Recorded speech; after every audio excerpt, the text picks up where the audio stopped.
Shalom semuanya. Alkitab berkata, Yesus mati karena dosa-dosa kita. Dia dikuburkan, tapi pada hari yang ketiga dia dibangkitkan. Haleluya. Setelah Tuhan Yesus bangkit, selama 40 hari Tuhan Yesus menampakkan diri kepada lebih dari 500 murid-muridnya untuk membuktikan bahwa dia hidup. Setelah memberikan pesan yang terakhir, seperti yang terdapat dalam Kisah Para Rasul 1 ayat 8, dengan disaksikan murid-muridnya, Tuhan Yesus terangkat ke sorga. Saya percaya kalau kita berada di sana waktu itu, kita pasti akan sama dengan murid-murid Tuhan Yesus yang melihat bahwa Tuhan Yesus bertambah tinggi. Ketika mereka melihat ke bawah, ternyata kaki Tuhan Yesus sudah tidak menyentuh tanah lagi. Perlahan tapi pasti, Tuhan Yesus terangkat ke sorga. Makin lama makin kecil, sampai ada awan yang menutupi dan hilang dari pandangan mata.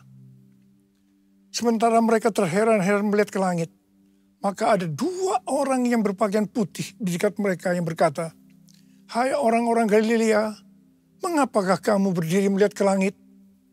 Yesus ini yang terangkat ke surga meninggalkan kamu, akan datang kembali dengan cara yang sama seperti kamu melihat dia naik ke surga."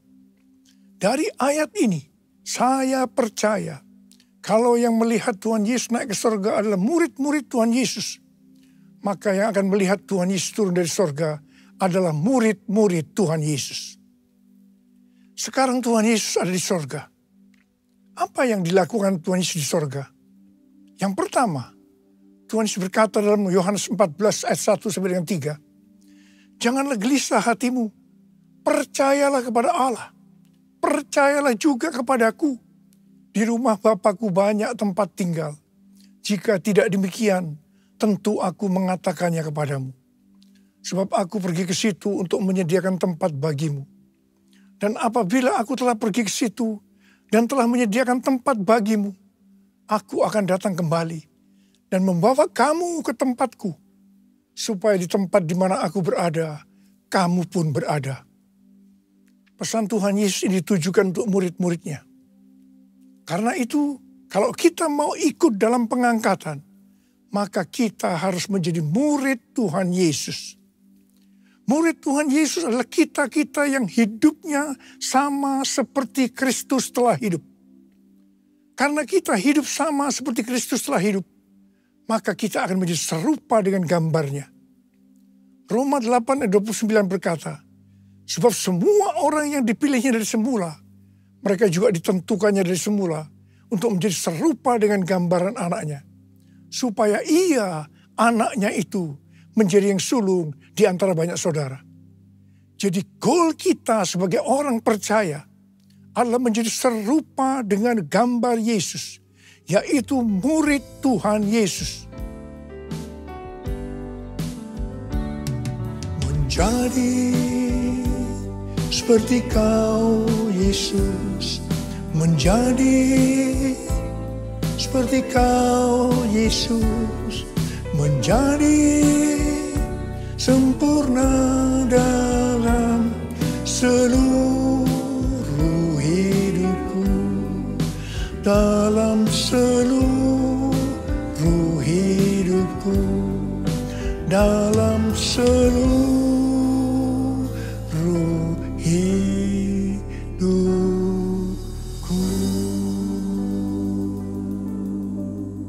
Hal kedua yang dilakukan oleh Tuhan Yesus di sorga adalah sesuai dengan Ibrani 7 ayat 25 yang berkata, "Karena itu ia sanggup juga menyelamatkan dengan sempurna semua orang yang oleh dia datang kepada Allah. Sebab ia hidup senantiasa untuk menjadi pengantara mereka." Tuhan Yesus di sorga menjadi pengantara kita.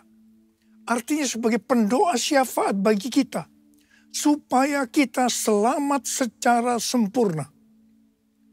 Kalau kita berbicara tentang keselamatan, maka ada 3 hal yang harus diperhatikan. Yang pertama, bisa kehilangan keselamatan. Yang kedua, hampir-hampir tidak diselamatkan. Tapi yang ketiga, selamat dengan sempurna. Hal yang pertama, orang yang sudah percaya bisa kehilangan keselamatan. Matius 7 ayat 21 sampai 23 berkata, bukan setiap orang yang berseru kepadaku, Tuhan, Tuhan, akan masuk dalam kerajaan sorga, melainkan orang yang melakukan kehendak Bapa-Ku yang di sorga. Pada hari terakhir, banyak orang akan berseru kepadaku, Tuhan, Tuhan, bukankah kami bernubuat demi nama-Mu, dan mengusir setan demi nama-Mu, dan mengadakan banyak mujizat demi nama-Mu juga? Pada waktu itulah aku akan berterus terang kepada mereka dan berkata, aku tidak pernah mengenal kamu. Enyahlah dari hadapanku, hai kamu yang melanggar perintah Allah. Ini merupakan peringatan bagi hamba-hamba Tuhan yang sedang dipakai oleh Tuhan. Agar pelayanan yang diberikan oleh Tuhan semata-mata hanya untuk menyatakan kemuliaannya. Bukan untuk kemuliaan diri sendiri. Bukan untuk mencari keuntungan pribadi. Bukan untuk popularitas. Di mana ini bisa mengakibatkan hilangnya keselamatan. Contoh seorang murid yang kehilangan keselamatannya adalah Yudas. Yudas mengikut Yesus begitu lama. Bahkan dicatat dalam Lukas 9 ayat 1 sampai dengan 6. Ia bersama murid-muridnya yang lain pernah melakukan berbagai mujizat dan pelayanan kesembuhan. Namun ia akhirnya memilih meninggalkan Tuhan. Maka hilanglah keselamatannya. Hal yang kedua, mengenai hampir-hampir tidak diselamatkan. 1 Korintus 3 ayat 10 sampai dengan 15 berkata, bahwa kita membangun hidup kita ini dengan dasar Yesus Kristus. Pertanyaannya, bahan apa yang kita gunakan untuk membangun kehidupan kita ini? Apakah dengan bahan emas, perak, batu permata, ataukah dengan bahan kayu, rumput kering, atau jerami? Semua ini akan nampak pada hari Tuhan saat pekerjaan kita diuji dengan api. Jika pekerjaan kita tahan uji, artinya tidak terbakar karena terbuat dari bahan emas, perak, dan batu permata, maka kita akan mendapat upah. Tetapi sebaliknya, kalau pekerjaannya itu terbakar karena bahan yang digunakan adalah kayu, rumput kering, atau jerami, maka akan menderita kerugian. Selamat sih selamat, tetapi seperti keluar dari dalam api. Artinya, hampir-hampir tidak diselamatkan. Hampir-hampir tidak diselamatkan dapat diartikan. Yang pertama, kehilangan upah atau pahala. Yang kedua, kedudukan yang rendah di sorga. Dan yang ketiga, kehilangan kesempatan pelayanan dan kekuasaan di sorga. Yang keempat, kehilangan kemuliaan dan kehormatan di hadapan Allah. Mari, saya akan ajak saudara-saudara untuk memperhatikan dengan serius pekerjaan pelayanan kita. Juga termasuk kualitas kehidupan kita. Jangan menjadi orang Kristen yang acuh tak acuh. Agar kita mendapatkan upah di sorga. Yang mau katakan amin. Tuhan Yesus berada di sorga. Untuk mendoakan kita. Agar mendapatkan keselamatan yang sempurna. Bukan untuk kehilangan keselamatan. Atau bukan hampir-hampir tidak diselamatkan. Supaya doa Tuhan Yesus ini terjadi. Maka sesuai dengan 2 Petrus 1 ayat 5 sampai 11. Dikatakan bahwa kita harus dengan sungguh-sungguh berusaha. Dengan sungguh-sungguh berusaha. Untuk menambahkan kepada iman kita kebaikan. Artinya berbuat baik. Kemudian ditambahkan lagi pengetahuan. Kemudian tambahkan lagi dengan penguasaan diri. Tambahkan lagi dengan ketekunan. Tambahkan lagi dengan kesalehan. Yang artinya hidup kudus. Tambahkan lagi kasih akan saudara-saudara seiman.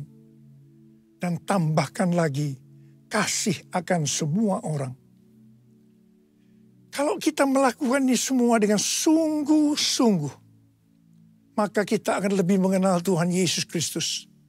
Dan kita tidak akan pernah tersandung.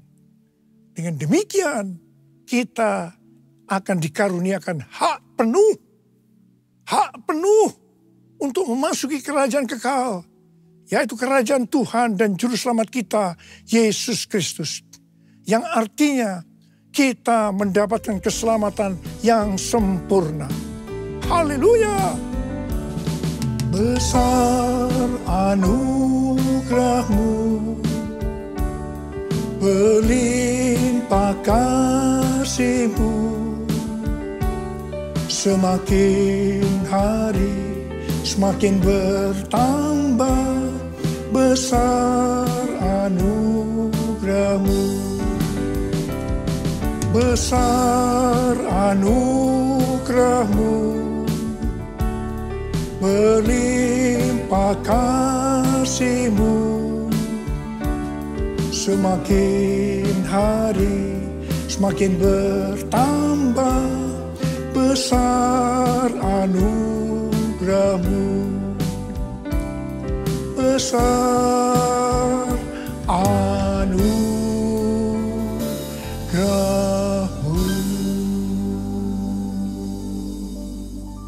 Hal ketiga yang dilakukan oleh Tuhan Yesus di sorga adalah mencurahkan Roh Kudus. Pesan yang terakhir dari Tuhan Yesus untuk murid-muridnya sebelum ia terangkat ke sorga terdapat dalam Kisah Para Rasul 1 ayat 8 yang berkata, tetapi kamu akan menerima kuasa kalau Roh Kudus turun ke atas kamu, dan kamu akan menjadi saksiku di Yerusalem dan di seluruh Yudea dan Samaria dan sampai ke ujung bumi. Setelah memberikan pesan yang terakhir ini, Tuhan Yesus naik ke sorga. Setelah itu apa yang dilakukan oleh murid-muridnya? Mereka pergi ke Yerusalem dan berkumpul di ruang atas atau kamar loteng. Mereka melakukan ini karena Tuhan Yesus yang menyuruh mereka agar tidak meninggalkan kota Yerusalem, karena mereka akan dilengkapi dengan kekuasaan dari tempat tinggi. Tuhan Yesus berkata, sebab Yohanes membaptis dengan air, tetapi tidak lama lagi kamu akan dibaptis dengan Roh Kudus. Murid-murid yang berkumpul berjumlah sekitar 120 orang. Kisah Para Rasul 1 ayat 14a berkata, mereka semua bertekun dengan sehati dalam doa bersama-sama. Artinya mereka berdoa, memuji dan menyembah Tuhan dalam unity siang dan malam. Ini adalah prinsip restorasi Pondok Daud. Ini adalah prinsip menara doa. Pada hari Raya Pentakosta, jadi 10 hari setelah mereka berkumpul itu, tiba-tiba turunlah dari langit suatu bunyi seperti tiupan angin yang keras, yang memenuhi seluruh rumah di mana mereka duduk. Dan tampaklah kepada mereka lidah-lidah seperti nyala api, yang bertebaran dan hinggap kepada mereka masing-masing. Maka penuhlah mereka dengan Roh Kudus. Lalu mereka mulai berkata-kata dalam bahasa-bahasa lain, seperti yang diberikan oleh Roh itu kepada mereka untuk mengatakannya. Itu adalah bahasa roh. Orang yang dibaptis dengan Roh Kudus akan dipenuhi Roh Kudus. Tanda awalnya adalah berbahasa roh. Setelah itu murid-murid Tuhan Yesus dipakai secara luar biasa untuk melakukan amanat agung. Tanda dan mujizat menyertai pelayanan mereka. Peristiwa ini disebut sebagai Pentakosta yang pertama. Pentakosta yang pertama ini dahsyat. Sebab dalam kurun beberapa ratus tahun, sekitar 70% dari dunia yang dikenal pada waktu itu, yaitu yang berada di bawah kekaisaran Romawi, menjadi Kristen. Pertanyaannya, apakah amanat agung sudah selesai? Jawabannya, belum. Karena itu, pada tahun 1906, kembali Roh Kudus dicurahkan di Azusa Street, yang disebut dengan Pentakosta yang kedua. Ciri-ciri yang menonjol dalam Pentakosta kedua ini adalah penekanan dalam hal berbahasa roh dan pelayanan mujizat dan kesembuhan. Meskipun seluruh karunia roh juga dicurahkan dengan limpahnya. Pentakosta kedua ini dahsyat. Mengapa? Karena melahirkan gerakan Pentakosta dan karismatik. Saat ini ada sekitar 700 juta orang yang diberdayakan oleh Roh Kudus. Pertanyaannya, apakah amanat agung sudah selesai? Jawabannya, belum. Karena itu hari-hari ini pencurahan Roh Kudus yang jauh lebih dahsyat dibanding dengan Azusa Street sedang terjadi. Ini disebut sebagai Pentakosta yang ketiga. Seperti yang terjadi pada Pentakosta yang pertama dan Pentakosta yang kedua. Maka berbahasa roh dan pelayanan kesembuhan juga terlihat begitu intens.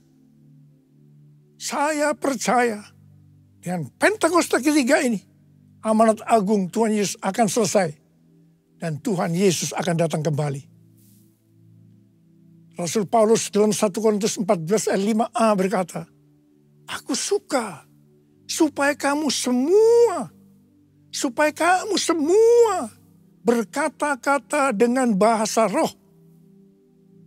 Selain itu, dalam 1 Korintus 14 ayat 18, Rasul Paulus juga berkata, aku mengucap syukur kepada Allah bahwa aku berkata-kata dalam bahasa roh lebih daripada kamu semua.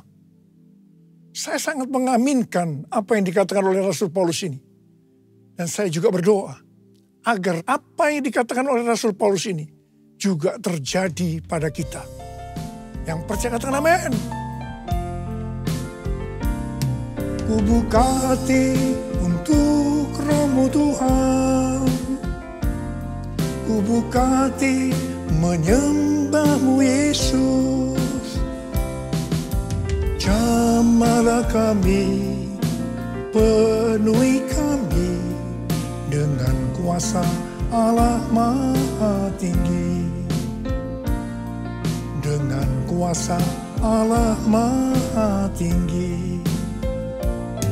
Dengan kuasa Allah Maha Tinggi.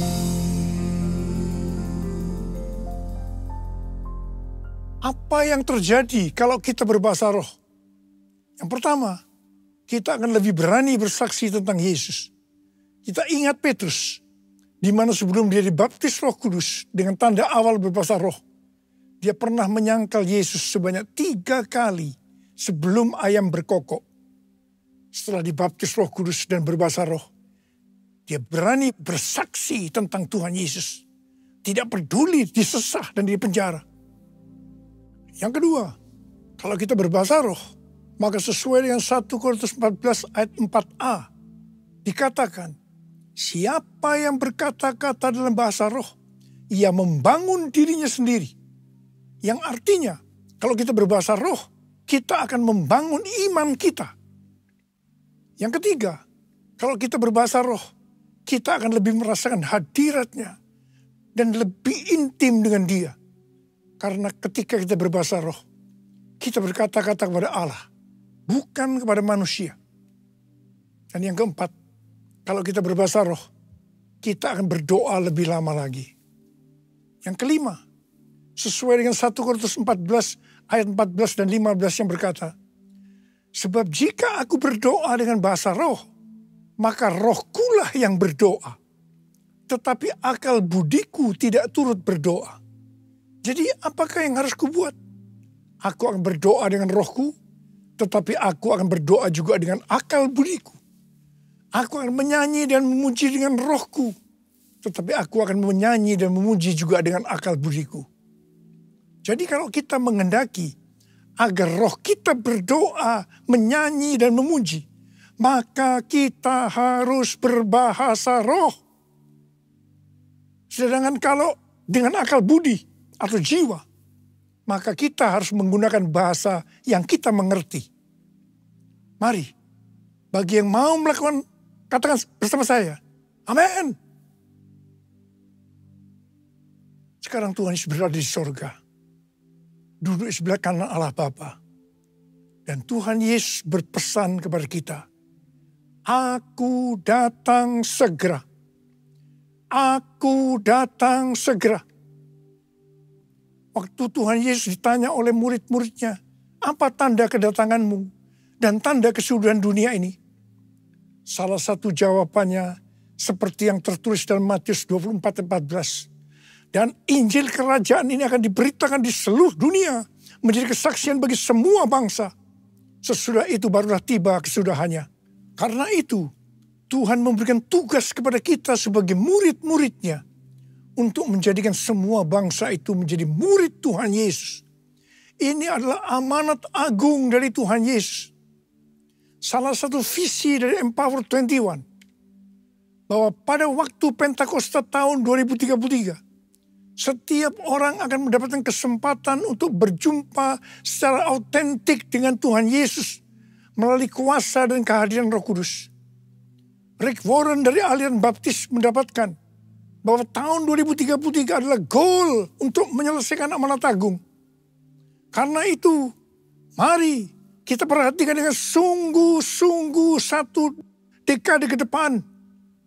Dari tahun 2024 ini ke 2033. Tahun 2033 adalah yang pertama, peringatan 2000 tahun kematian, kebangkitan, kenaikan Tuhan Yesus ke sorga. Tahun 2033 adalah peringatan pencurahan Roh Kudus yang berarti peringatan ulang tahun gereja yang ke-2000. Peringatan 2000 tahun diberikannya amanat agung. Untuk bisa menyelesaikan amanat agung tidak bisa dengan kekuatan sendiri, tapi harus dengan kuasa Roh Kudus. Karena itu saudara harus penuh dengan Roh Kudus. Saudara harus penuh dengan Roh Kudus. Ada berapa banyak di antara saudara yang rindu untuk dibaptis Roh Kudus? Dengan tanda awal berbahasa roh. Angkat tangan saudara. Penuhiku, penuhiku dengan hadirat-Mu. Urapiku, urapiku dengan minyak kudus-Mu. Penuhiku, penuhiku dengan hadirat-Mu.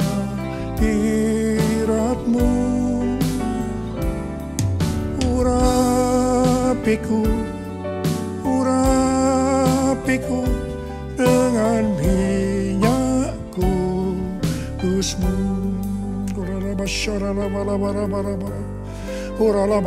Terima, terima, terima pengurapan Roh Kudus, terima pengurapan, terima, diurapi Roh Kudus. Terima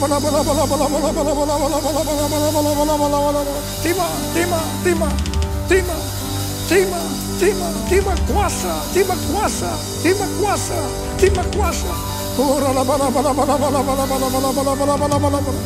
Terima kasih, terima kasih, terima kasih, terima kasih Tuhan.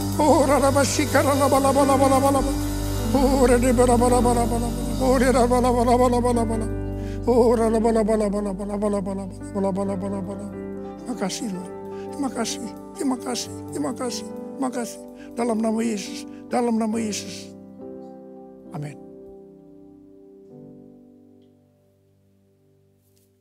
Kita akan masuk dalam perjamuan kudus. Kita akan mengingat ayat ini.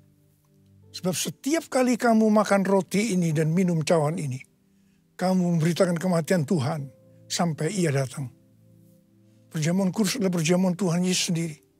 Setiap kali kita masuk dalam perjamuan kudus, Tuhan Yesus selalu berkata, biarlah ini menjadi peringatan akan aku. Karena itu mari arahkan hati kita kepada kebaikan Tuhan. Kita akan mengingat kebaikan Tuhan. Supaya kita lebih mengasihi Tuhan Yesus. Kita lebih mengasihi satu dengan yang lain. Mari tundukkan kepala. Bapa, siapakah kami sebelum kami mengenal Engkau? Kami semua orang berdosa. Upah dosa adalah maut, mati. Tapi Engkau yang tidak berdosa telah dijadikan dosa oleh karena kami. Engkau harus turun dari sorga mulia, menjelma menjadi manusia, mati ganti kami. Tuhan, betapa baiknya Engkau. Betapa baiknya Engkau. Kau jadikan kami sebagai anak-anak-Mu. Engkau tuntun, Engkau bela, Engkau lindungi, Engkau berkati, Engkau hajar juga kalau kami salah. Itu Engkau ya Abah. Abah terima kasih. Engkau akan memberkati kami semua dalam perjamuan kudus ini. Tapi Engkau mau agar kami makan dan minum dengan cara yang benar. Karena itu mari, masing-masing introspeksi. Lihat keadaan diri kita masing-masing. Kalau ada dosa yang Tuhan ingatkan, langsung minta ampun. Ampuni saya Tuhan. Ampuni, ampuni, ampuni ya Tuhan. Ampuni. Bapa, kau melihat anak-anakmu yang sedang meminta ampun kepadamu. Layakkan kami untuk masuk dalam perjamuan kudus. Terima kasih. Dalam nama Yesus kami berdoa. Amin. Mari, angkat roti di tangan kanan kita tinggi-tinggi. Sebab apa yang telah kuteruskan kepadamu telah aku terima dari Tuhan. Yaitu bahwa Tuhan Yesus pada malam waktu ia diserahkan mengambil roti. Dan sesudah itu ia mengucap syukur atasnya. Ia memecah-mecahkannya dan berkata, inilah tubuhku yang diserahkan bagi kamu. Perbuatlah ini menjadi peringatan akan aku. Sudah dikasih Tuhan, bukankah roti yang kita pecah-pecahkan ini adalah persekutuan kita dengan tubuh Kristus. Mari kita makan dalam nama Yesus.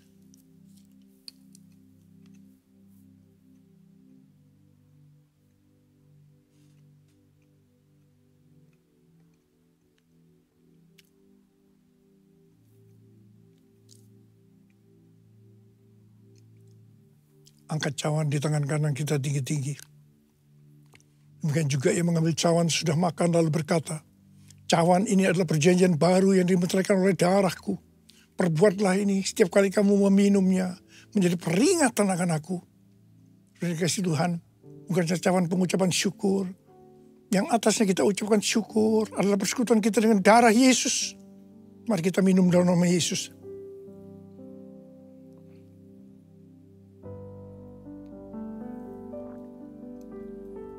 Ucapkan syukur dan terima kasih. Dengan suara, jangan diam. Tuhan terima kasih ya Tuhan. Tuhan terima kasih ya Tuhan. Terima kasih ya Tuhan. Terima kasih ya Tuhan. Terima kasih ya Tuhan. Terima kasih.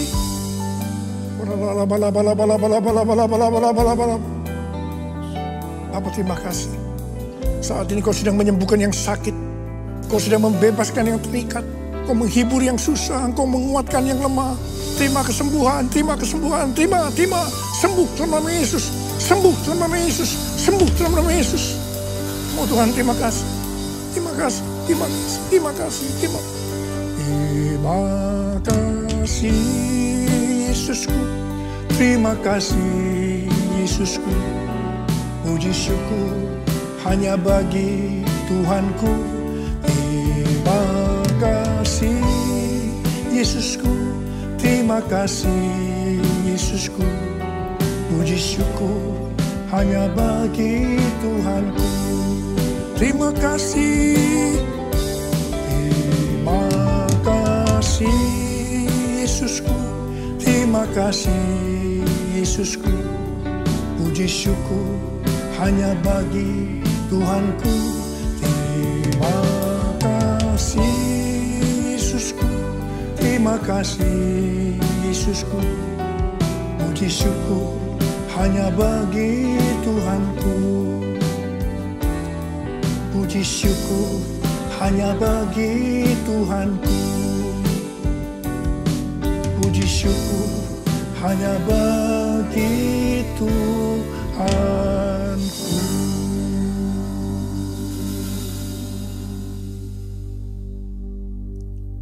Sekarang terima berkat Tuhan. Kasih karunia berlimpah-limpah daripada Allah Bapa di dalam anak yang tunggal Yesus Kristus. Persekutuan yang manis dengan Roh Kudus menyertai kita semua. Mulai hari ini sampai Tuhan Yesus datang menjemput kita di awan-awan.